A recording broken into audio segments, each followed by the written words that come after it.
Raros são os projetos que não fazem uso de código de terceiros. As dependências nos permitem não apenas economizar tempo, mas também dispor de soluções já aplicadas em larga escala e que, portanto, nos poupam de diversas preocupações, caso tivéssemos que desenvolvê-las por conta própria. O gerenciador de pacotes mais popular no universo JavaScript é o NPM, Node Package Manager. Quando utilizamos o termo NPM, podemos estar nos referindo a duas coisas. A primeira delas é o Registry, uma espécie de repositório de pacotes JavaScript, disponível através do site npmjs.com. Nele, você pode pesquisar por bibliotecas e visualizar algumas informações básicas relacionadas a elas, como o repositório onde o código-fonte está hospedado, quantidade de downloads semanais, seus autores e colaboradores, entre outras.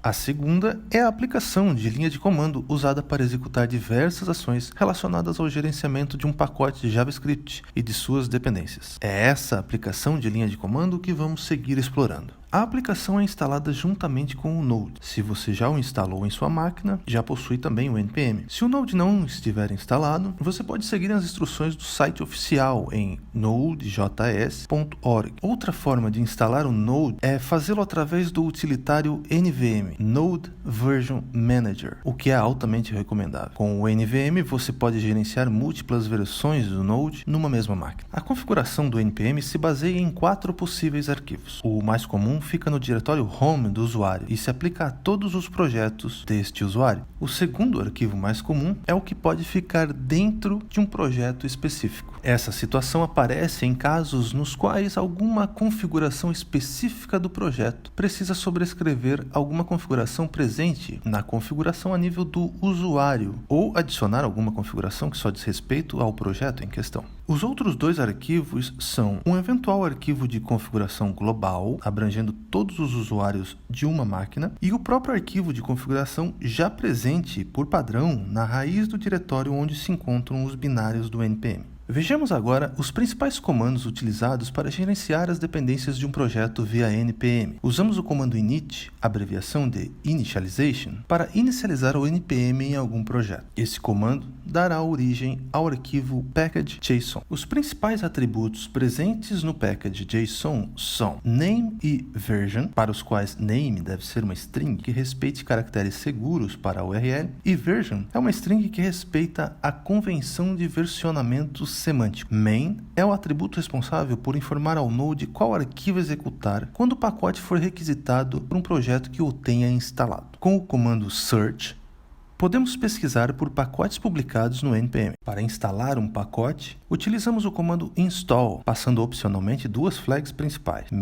"-s maiúsculo instala o pacote como uma dependência de produção e "-d maiúsculo instala o pacote como dependência de desenvolvimento. Toda dependência que não for essencial para o funcionamento do código fonte do projeto deve ser instalada como dependência de desenvolvimento. Por exemplo, ferramentas de teste como Jest, transpiladores de código como Babel e assim por diante. Ao instalarmos uma dependência, notamos que ela é adicionada ao package.json precedida de um símbolo. No nosso caso, notamos um acento circunflexo. Esse símbolo significa que admitimos a instalação de versões desse mesmo pacote que tenham um minor number maior do que o instalado, mas não admitimos versões que tenham um major number maior que o instalado. Um outro símbolo também comum é o til. Nesse caso, admitimos a instalação de versões desse mesmo pacote que tenham um patch number maior do que o instalado, mas não admitimos versões que tenham um minor number maior que o instalado. O lock file é gerado automaticamente sempre que alteramos as dependências de um projeto. Esse arquivo se chama package-lock.json ou yarn.lock, caso você esteja usando yarn ao invés do npm. Ele descreve o relacionamento exato entre as dependências de tal maneira que qualquer instalação subsequente gere sempre e exatamente sempre a mesma estrutura de diretórios e arquivos dentro da pasta Node Module, independentemente de atualizações sofridas por qualquer um dos pacotes dos quais o projeto dependa. De maneira geral, ele é uma fotografia fidelíssima dos diretórios e arquivos contidos na pasta Node Module. É a garantia que, independentemente de quem ou quantas pessoas estiverem trabalhando num projeto, todas estarão utilizando exatamente as mesmas versões de qualquer uma das dependências. Se em algum momento quisermos visualizar toda a árvore de dependências de um projeto, utilizamos o comando list para fazer a mesma verificação codificação. Só que a nível global, para visualizarmos todas as dependências que instalamos globalmente, ou seja, aquelas que ficam disponíveis a todos os projetos, passamos a flag "-g". No atributo scripts do package.json, podemos declarar comandos que poderão ser executados via npm. Por exemplo, podemos nomear o script que executa o jest de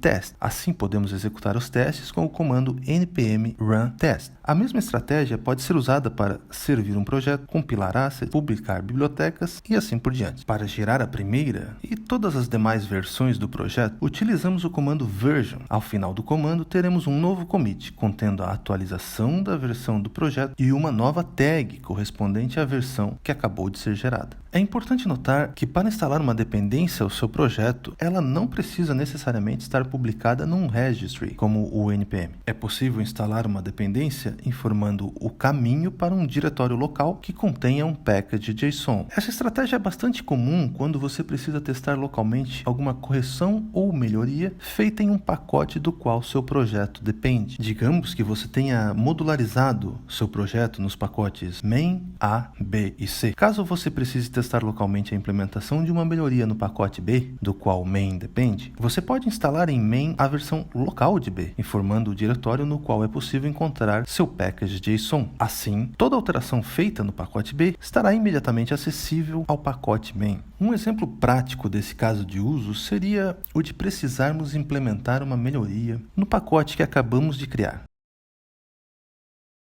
Criamos um client para o nosso pacote, instalamos o pacote como dependência do client, adicionamos nosso caso de uso ao pacote,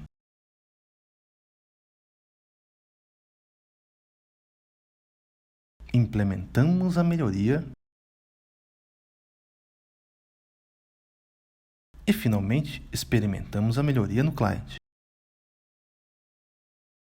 Caso as alterações que fizemos no nosso pacote tivessem que ser experimentadas por outras pessoas, poderíamos usar uma outra estratégia de instalação: subir nossa melhoria em uma nova branch do repositório remoto do pacote. Qualquer pessoa com acesso ao repositório remoto do pacote poderá então instalá-lo como dependência usando a URL git do repositório. Para isso, ao invés de passar o nome do pacote para o comando de instalação, passamos a própria URL git. Por padrão, o código que será instalado é o código presente na branch principal do projeto. Opcionalmente, você pode informar na URL git o nome de uma branch ou o nome de uma tag, a fim de especificar uma versão exata do código a ser baixado. Por exemplo, a URL terminada em name_option baixará exatamente a versão do código presente na branch name_option.